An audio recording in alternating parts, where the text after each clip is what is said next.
Welcome to Dreamers to Leaders, Keeping It Real with Melody podcast. Melody is a classic dreamer who started as a flight attendant and worked her way to now a tech fashion trendsetter, thought leader, and dynamic entrepreneur in various industries. This podcast is for the dreamers and doers. Learn how to think, act, and speak big as business leaders share how they turned from dreamers to leaders. Hello and welcome to the Dreamers to Leaders podcast. I'm your host, Melody. Our guest today is an award-winning magazine editor, international speaker, and a spiritual business coach. She's here to talk about tapping into your intuition, manifestation, and getting clarity in making decisions. Ladies and gentlemen, please help me welcome Ambila Nath. Welcome to the show. How are you? Very well, thank you. Thank you for having me. Let's begin by sharing your journey on how life was previous to you being a spiritual business coach.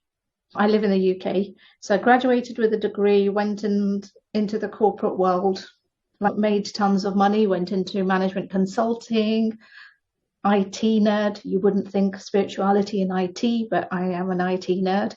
So I spent about 10 years in the IT industry. High flying all over the world, loved it, learnt quite a lot of things about business, which I never thought that I would be using for myself, because from the age of 19, I knew that one day I was going to have my own business. I just never knew what that was going to be or what time. And you never know that when you're actually going through stuff in life, why you're learning something and whether it's going to help you later on. So I was really fortunate with my first job that we were in a startup company, and I helped it to get into the middle sector, sort of, I got up to middle management level, but the company itself went into corporate level. So I was able to learn quite a lot about business via that. Didn't ever think I would use those skills, but I learned a lot. And then when I got burnt out with the corporate world, as I think a lot of us do, because it was just that you were a number, they'd phone you the day before, fly out, do something, be other side of the world. And I decided at some point, I thought, you know what, now feels right for me to leave that and start doing something by myself. And I've always been passionate regarding behavior, people, a little bit on the spirituality, but more in terms of tapping into people who are spiritual rather than me, having those abilities myself. So I basically made that tough decision to leave the corporate world because I didn't think it was serving me anymore. In the UK, coaching wasn't a known industry. It was just getting known in the corporate world, but it wasn't known in the normal world, as in personal one-to-one coaching. So I struggled to establish myself. So then I went into interior design. I had an events business, all of them successful. And I didn't realize my mindset until a lot later into my own journey as a coach, that I was shutting down all the abundance the universe was giving me, because I was making really good money with all of these businesses, but my mindset was that you can only succeed in one, because that's what we're taught when we go into the corporate world. You can only succeed, in one job.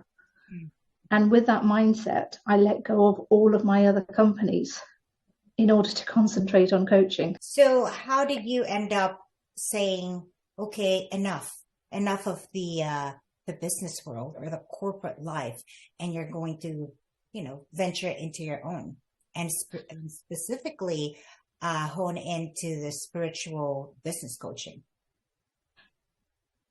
Well, starting my own business, that decision was kind of fairly simple because, as I said, I was getting to burnout. I was getting to so much stress. I was falling ill all the time, and we were literally traveling every week, flying to some part of the world. So you didn't have a sense, and I've been doing that for nearly 10 years, and you kind of lost the relationships, you lost not so much you lost friendships, but you lost that connection because nobody knew where you were going to be. It just got to a point where I felt I was a number. I didn't exist as a person. I was just an entity that was helping corporates to make money. And I just thought, I don't want to be that person anymore. So why specifically spirituality, weaving spirituality in your coaching? Why that? That was something organic. That was not a planned journey. The business coaching part was, which was the logical part, coming from a corporate background. That was the simple one. The spirituality came quite organically because I've always been into spiritual things. Being new to the town that I'm living in now, the city I'm living in, didn't know a soul. And the person said to me, "Oh, I'm going to be doing these psychic circles. Would you like to join?" And I looked at her and I went, "What on earth is that?" She said, "They're workshops to help to open up your intuition." And I went, "Okay." I just literally, no plan, apart from I get to meet people, something I'll enjoy doing, I might learn something from it. And I literally just went with that. And it was a very organic growth. So for about 3 years, I went to this weekly and we did lots of exercises and everything to help to open up that intuition. And then as it got stronger and I started to trust myself, I started to realize that I did have this gift, because a lot of people started going, "Oh my God, you're right with what you've said," validating and assuring with regards to what I was picking up. And I thought, okay, I can actually use this. So I didn't go straight into spiritual business coaching. I went into 2 separate businesses because coming from a corporate world and having corporate clients, I didn't want them to know. Whether they might have judged me. And I thought, I can't let them know that I do this, because I might lose my clients, my business might close down. So for years, I kept the identity separate, having a separate alias for my spiritual business. And then in 2017, my life kind of changed because my sister passed away. And when that happened, it really makes you assess life. And I thought, you know what? I don't want to be hiding anymore. I don't want to be living 2 separate lives. And I thought, I don't care what people say or do. If they want to leave me, they can leave me. That's fine. So I actually put it out there like you do. And from the wonderful response that came back, even from my clients, from family, from friends, was so loving and so amazing. I realized that actually I had been the one judging myself.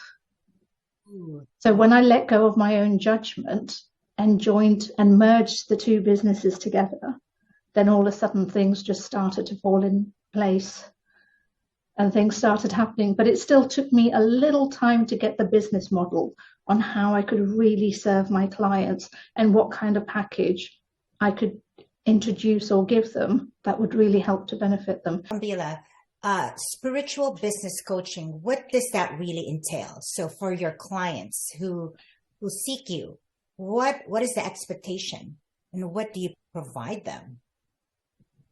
Clients who come to me all are either curious about spirituality or are already open to it.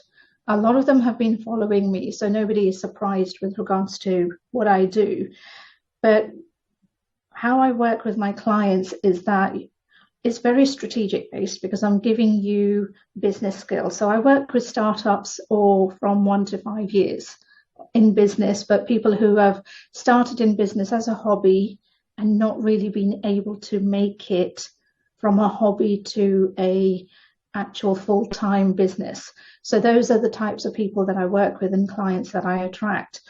And what I'm teaching them is the skills you need to establish a business. So everything from sales, marketing, branding, to setting up your social media, website, kind of taking them through a journey so that they get to know that actually being in business, when I first started as a coach, I just thought, oh, all I need to do is just get clients to pay me.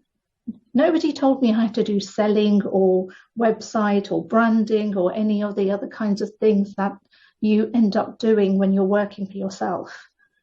certainly at the beginning. So I take my clients through that journey and teaching them all of those basic startup skills that they need, so that the end product is they can really go confidently out in their business. But because of the spiritual element of it, that gets tailored according to the client, and I'm able to see psychically where their blocks are. So if I'm giving them a strategy, it's not working, I'm able to see if something is blocking that from working and helping them to remove that, but also helping them to kind of give them insights in the possibilities of them taking an action and making things happen. So they get a kind of a 360. Mm-hmm. Yeah, they say candle is just a candle without fire, right? But with fire, it's almost like similar to spirituality. A person is just a person, but without the spiritual piece to it, then you're just like a shell, type of thing. One of the major things I say to my clients is that I'm not trying to convert you into spirituality, because it's more about teaching you the skills. And I don't care what label or umbrella you want to put it under, but if those skills are helping to serve you and attract more clients, get you more money, and get you the lifestyle and business you want, then I'm succeeding. I don't need you to brag that, this is manifestation or this is another label. If it's working, then that's, my end product. So sharing the spiritual elements to it is basically making it very simple and easy to understand for them, so that they can actually follow the process and get results. So let's talk about process. So for our audience out there, and over 90% are business owners, if not almost all of them are. So attracting clients through, the spiritual side of it, what would be the process with attracting clients, generating the right, market, the right leads, and, increasing sales? The one thing I'd have to say is that what I do is very much the yin and yang. So the yin is the strategic part, and then the yang is the spiritual part. They go hand in hand. So with spirituality, you have to take action. Nothing is going to work if it's just me giving you that, you do this. Mm-hmm. So in order to attract clients, what I say to my clients is very much about, where is your own belief system regarding your business? Are you actually owning that? Are you seeing yourself as that businesswoman? And are you seeing yourself as a person who will attract those clients? Because your mindset and belief is a fundamental part of it. It's very sciencey and nothing to do with spirituality, but actually it is spiritual related as well, because it's our thoughts and our feelings that control whether we manifest something or make something happen. Because if we don't believe it, we're not really going to put the actions behind it to make it happen. So your belief system is a fundamental part of it. And we go into a lot of detail in relation to that. And it's taking those specific actions that they need in order to get those clients, which will be about selling, which will be about having a product that is viable, that's going to attract the clients, having the pricing that's available.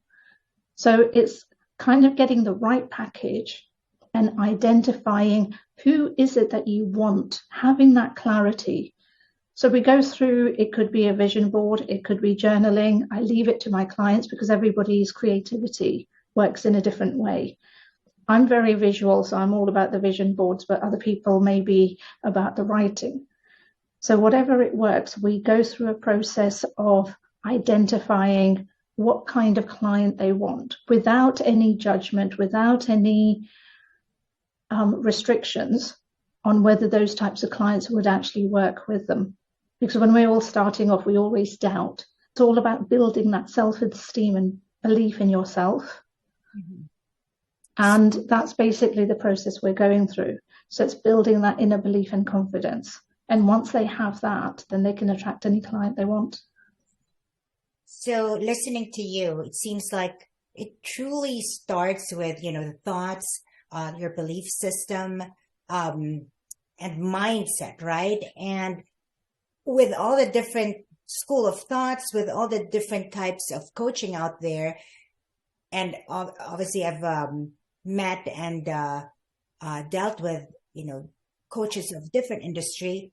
It seems like it's just a different door that one open, but it leads to the same destination of, trying to really unravel that belief system and doing a little bit of overhauling if necessary, in order to help one succeed, because truly, thoughts turn into things. So how does one tap into their magical intuition? That can be easy. I think it's the words that you use to identify it. A lot of people may not identify with intuition, but intuition, I put the survey out and I said, what are other words for intuition? And people have said inkling, I have a feeling, or it's that gut reaction, something in my stomach, or I'm getting butterflies.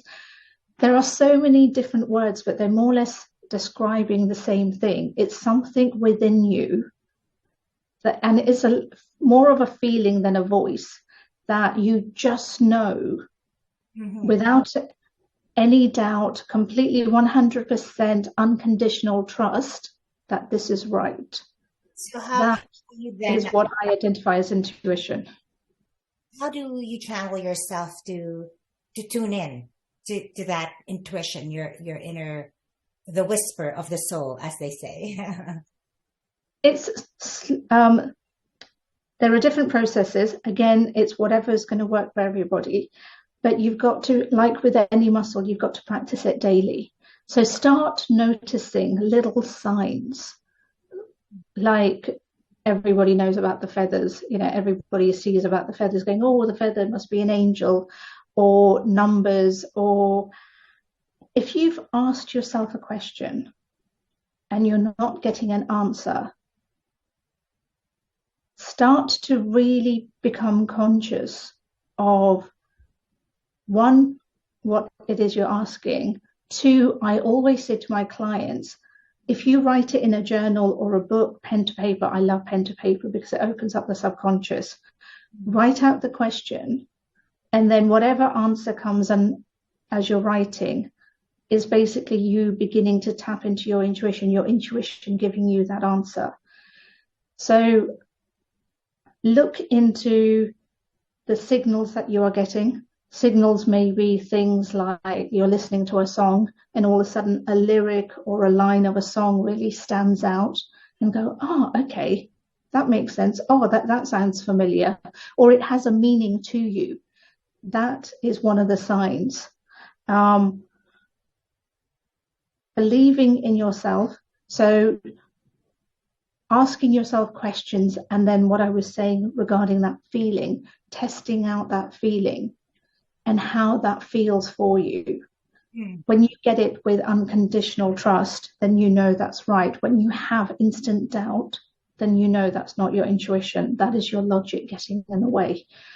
There are lots and lots of ways of people practicing. Journaling is probably the best. Dream work is another one, because our dreams are always giving us answers. Whether we actually understand what our dreams are is a different point. But people who are curious about dreams, that's another way of finding out. Just really taking note of what kind of dreams you're having. And then it's like deciphering. So you're literally deciphering the dream to what it may be meaning, to you. And I always say to people, vision board, even though that's part of manifesting, it's also part of tapping into your intuition, because it's putting it out to the universe that this is something you want to create in your life, and then allowing that to unfold. Part of intuition is also not being attached to the outcome of the when, where, and how it happens. So you touched on dreams. I'm really fascinated with dreams. I have a journal. I have a journal log since 2016 of all my dreams. So you could just imagine, and I dream a lot. Okay. So, how do you know that it's your voice, or that's, maybe your higher self speaking to you without all the doubts and your, preconceived, stuff in your head, that it's not penetrating. So it speaks to you, or it's just because maybe you watched a movie and that's still part of your memory, right? Or you were just having conversation with someone and you talked about this cake or something. It gets into your dream.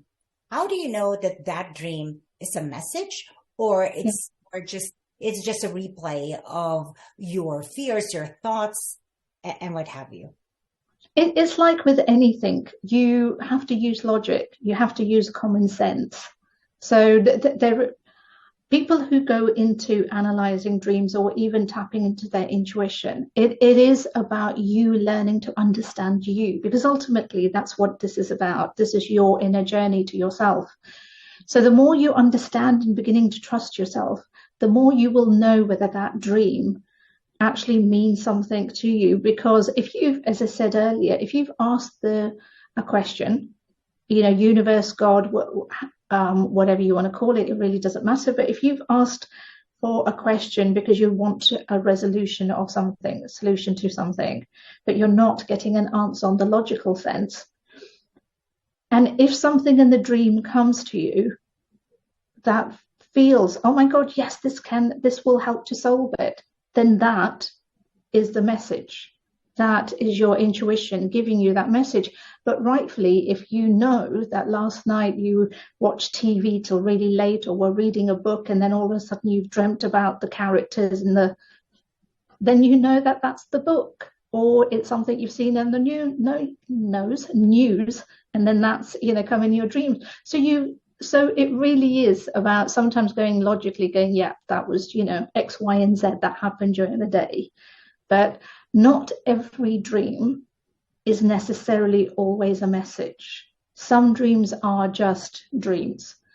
But the more you get confident in realizing and tapping into yourself and your inner self and your subconscious, the more conscious and the more confident you get regarding whether a dream has a meaning or whether a dream is just a dream.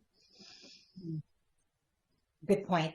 And like deciphering like the symbols, the symbolism in dreams, right? And you Google it and all these dream dictionaries and what have you. So some contradict the message or the meaning of one.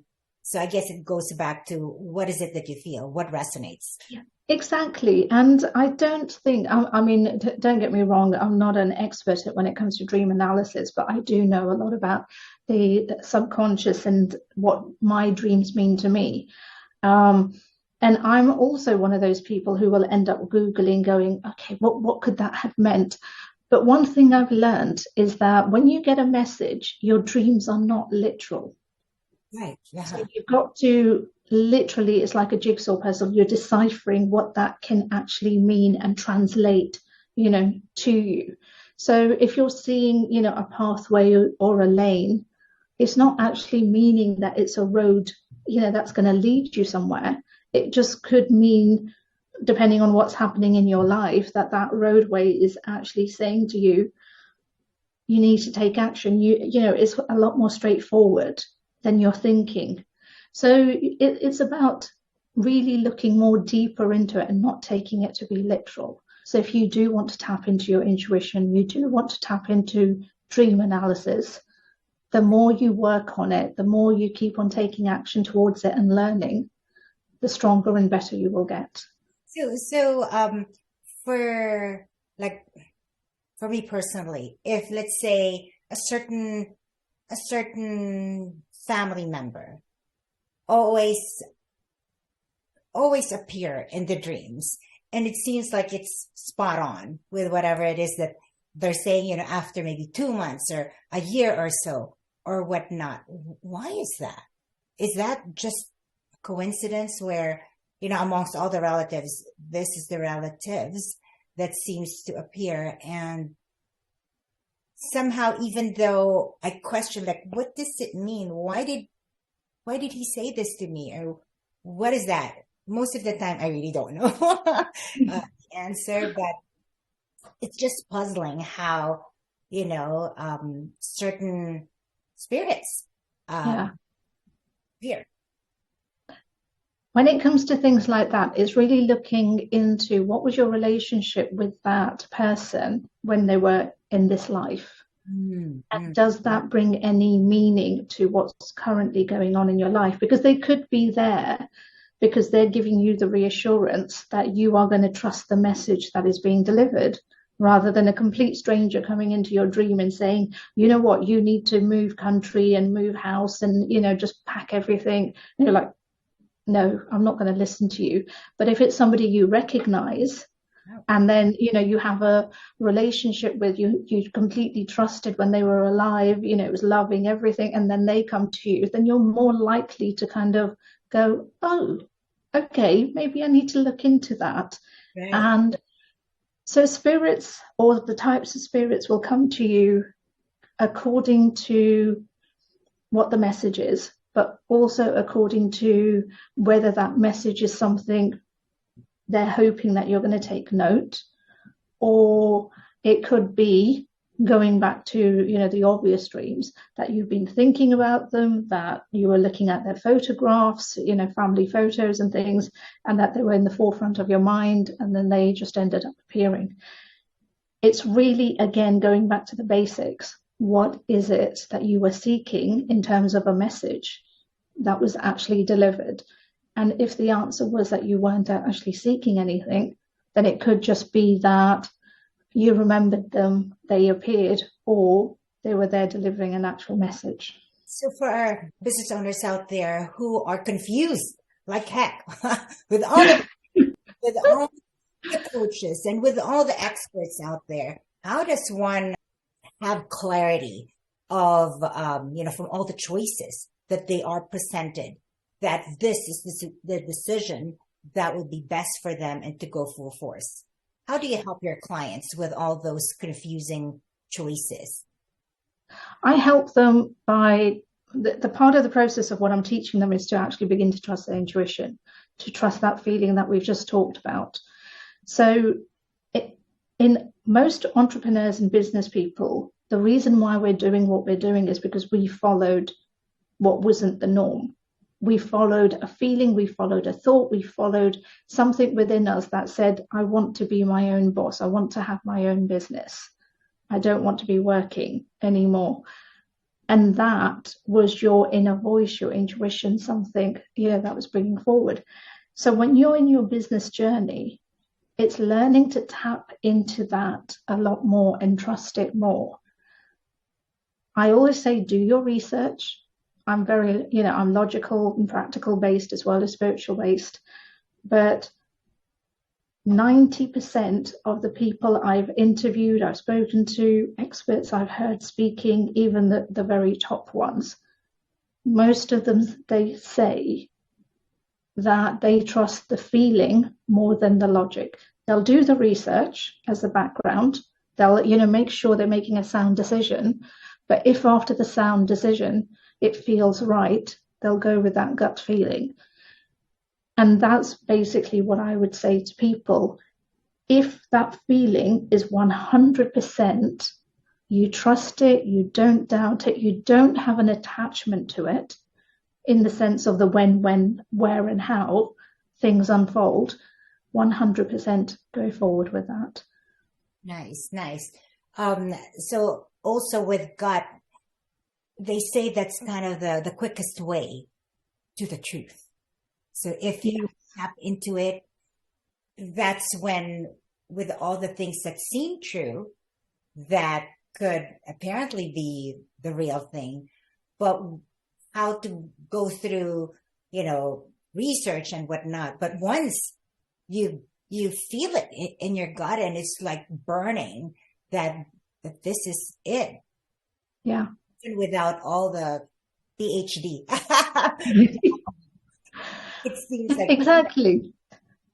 I mean, one of the fundamental things I say to people who are just starting out and wanting, and who aren't spiritual based or wanting to identify is the thing of, and I've heard so many people say that, is that when you're looking for a property, whether you're renting or you're buying, you can see 600,000 of the same, spec, but you walk into that one place and it just feels right. That is part energy and that is part intuition. That is your gut saying this is where you're meant to be, because your energy vibration is vibrating at the same level, and it just, everything about it feels right, and it's the right place, the right person, the right time kind of concept. That is intuition at its highest. So it's such a phenomenon, right?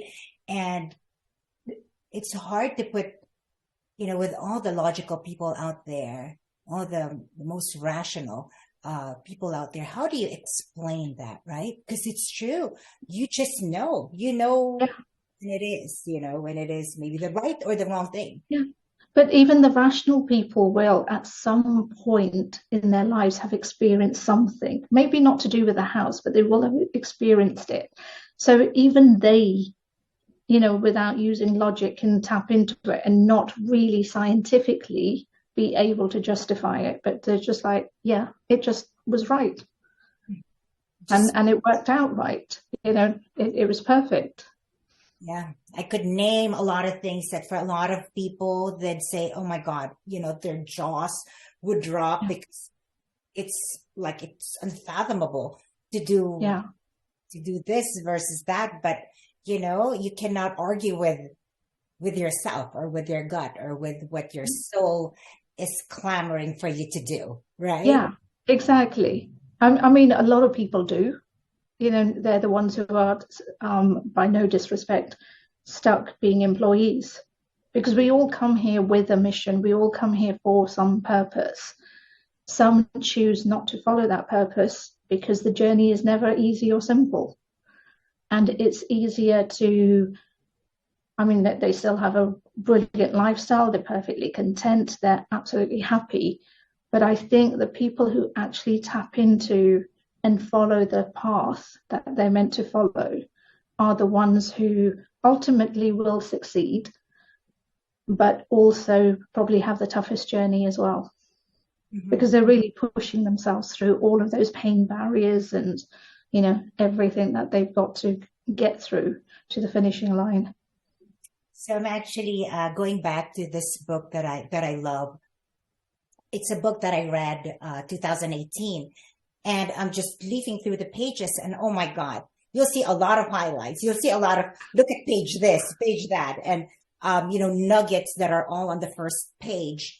And it's about the power of intention, right? Yeah. And you said, and that actually resonated with what I was just reading last night on, we're here, on a mission, that we are all here, with a, and it's just reminding ourselves.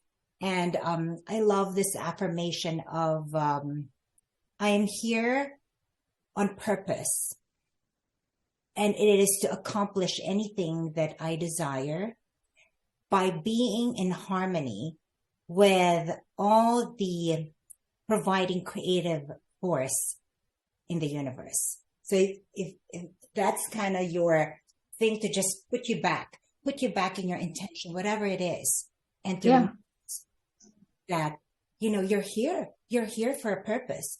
Yeah. And you just have to remind yourself of those intentions, right? So I guess exactly a while ago, hey client, what does intuition mean to you? So there's that intuition, there's that intention, there's that, as you said, inclination, inspiration. All that are all like cousins, I think. They kind of somehow, mean the same, right? Yeah, they do. They're all interconnected. That's why I say that it's not about the labeling. It's more about the doing and the feeling. And if it feels right and it's serving you and helping you, then that's what you need to tap into. Not so much the labels or the words that people are using.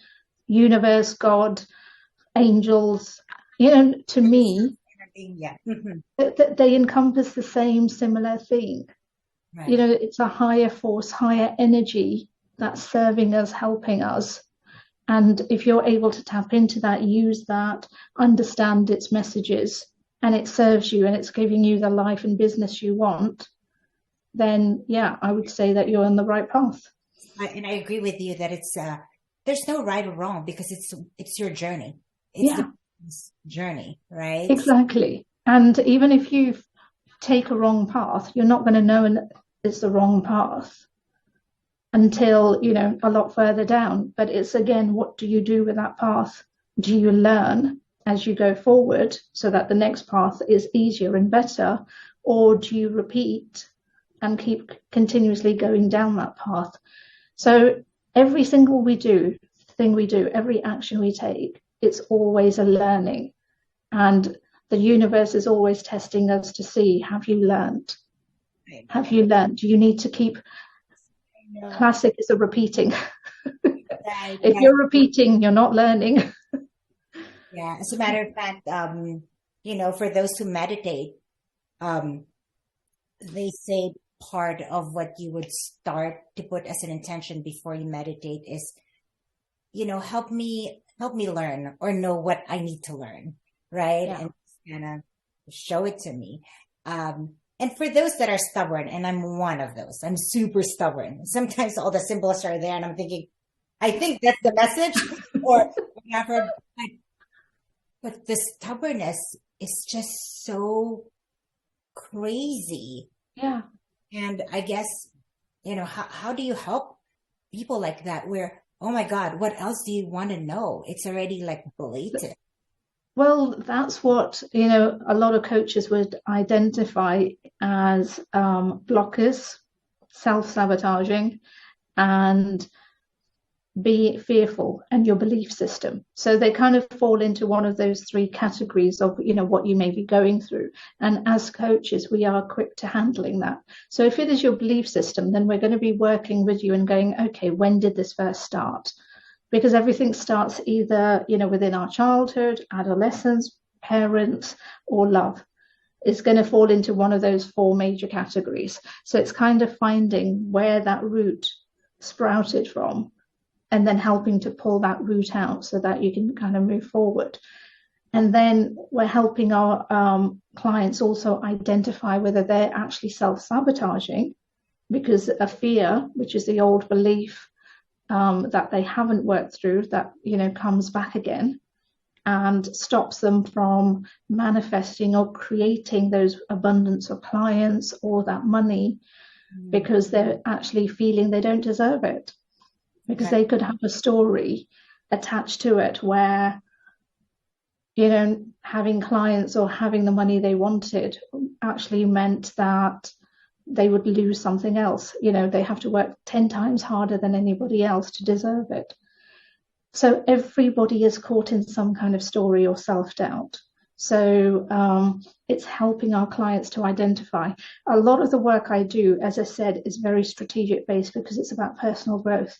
Your business growth is a mirror of your personal growth.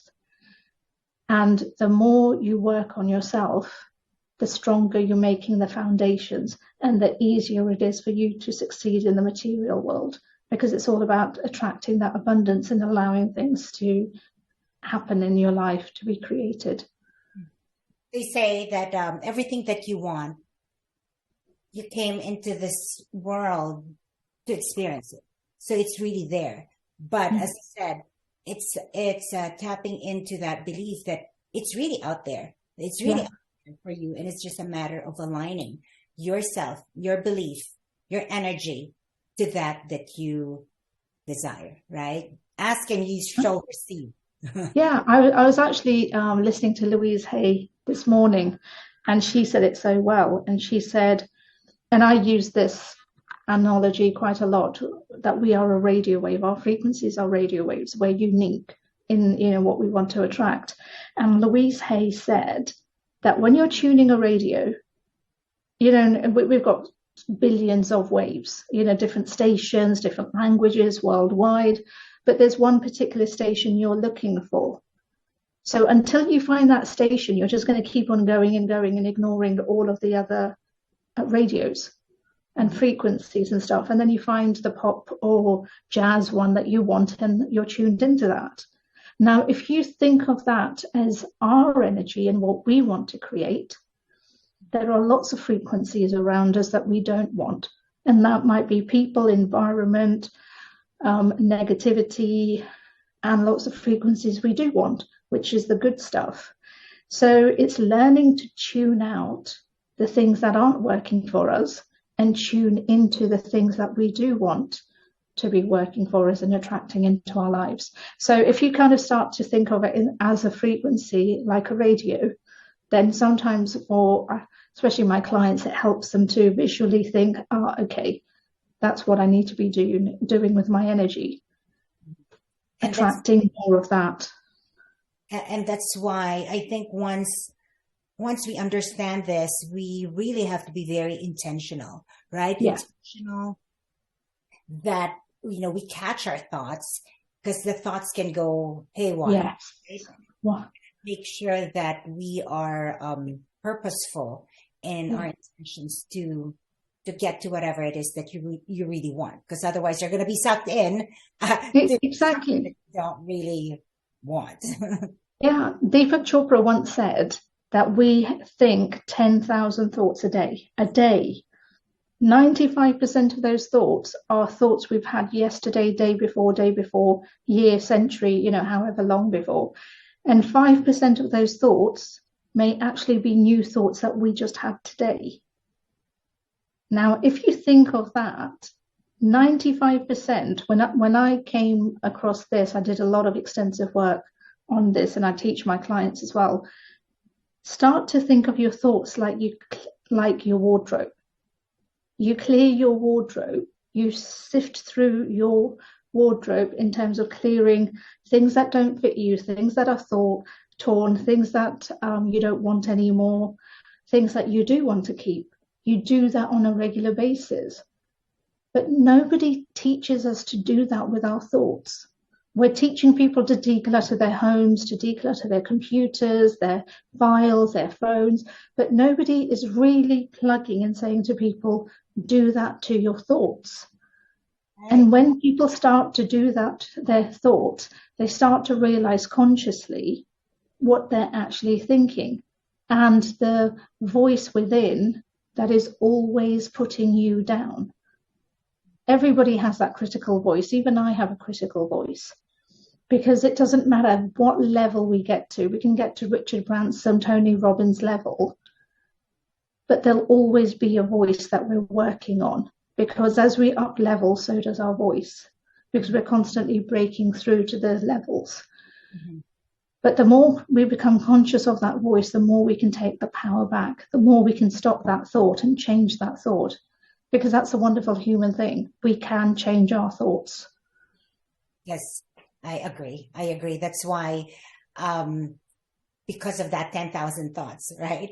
We need to sift it and be in control, be in the seat of that. Otherwise, oh my God, you could wallow into whatever narrative that your voice. Exactly, and it dictates our feelings on how we feel. Exactly as you were saying, the narrative. Mm-hmm. So if we're on a happy thought, happy music, we're having a happy day. But if we're on a not great thought, got out of bed, couldn't be bothered, and we put on music that's going to match the mood, and 10 out of 10, we're going to be having a not so great day. So it's really important to know what your thoughts are. And I'm a healer, so by no means am I saying to you, please don't always stick to the good thoughts, because that's not human. Process everything that you're having, but just don't make it a story that you hang on to for life.